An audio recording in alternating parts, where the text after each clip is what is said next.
દ્રષ્ટિએ વઘારમાં ને મોણમાં ઉત્તમ હોય તો દેશી ગાઉ માતાનું વલોણાનું ઘી છે, એ ન હોય તો કાળા તલ, એ ન હોય તો પૂર્બિયા તલ ને છેલ્લી બાકી તલનું તેલ, કાંઈ ન હોય તો છેલ્લી બાકી આયુર્વેદમાં નથી પણ દેશી ઘાણીનું સિંગ તેલ. કેમ? કારણ કે અત્યારે આપણે રિફાઇન્ડ અને ડબલ રિફાઇન્ડ તેલ ખાઈ રહ્યા છે, એના કારણે એના ફેટી એસિડ અને પ્રોટીન્સ બધા ખેંચાઈ જાય એટલે આખી જાન તૈયાર થાય. પણ વરાજા ન હોય તો વરાજા વગરનું જાન જેવા તેલ ખાઈ છે એટલે આપણા સ્પેર પાર્ટ ઘસાઈ ગયા. આપણે તેલ બદલાવતા નથી, આપણે સાંધો બદલાવા જઈએ છીએ. મારી પાસે કોઈ પણ દર્દી ઘસારાનો આવે ને એટલે પહેલા હું કહું કે તલના તેલની વ્યવસ્થા હોય તો જ મારી પાસે દવા લેજો, અને એ લે એટલે 50 થી 60% તો એમનામ સારું થઈ જાય. તેલ બદલાવ આપ સૌને મારી પ્રાર્થના છે. અત્યારે જે હાર્ટ એટેક ને પેરાલિસિસના રોગ વધ્યા છે, તમારામાંથી જેનું કોલેસ્ટ્રોલ વધારે હોય, ખાલી તમે સાયન્ટિફિક ડેટા માંગતા તો ડેટાના સ્વરૂપમાં આપું. તમે કાલે લિપિડ પ્રોફાઇલ ટેસ્ટ કરી નાખો, ખાલી દેશી ઘાણીનું તલનું તેલ ને ગાયનું શુદ્ધ ઘી ચાલુ કરો, 6 મહિનામાં 90% લિપિડ પ્રોફાઇલ નોર્મલ હશે. આ તાકાત છે આપણા ઋષિઓના વિજ્ઞાની. તસ્માત ભિષક ભી આહારો મહાભેષ જે મુચ્યતે. તેલ, રિફાઇન્ડ તેલ નહીં. પછીનું કારણ છે અનાજ. અનાજમાં નાનો અમથો ચેન્જીસ કરવાની જરૂર છે.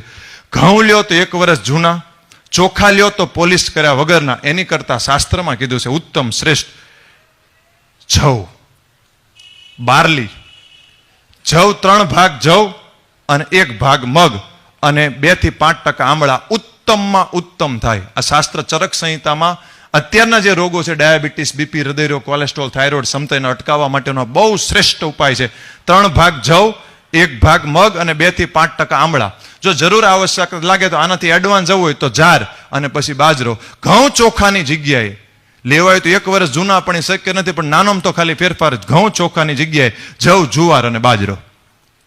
એટલે ઘણું બધું હેલ્થની અંદર સુધાર આવશે. થોડું 10 થી 15% મિલેટ્સને પણ, શુદ્ર ધાન્યને પણ સ્થાન આપવું જોઈએ.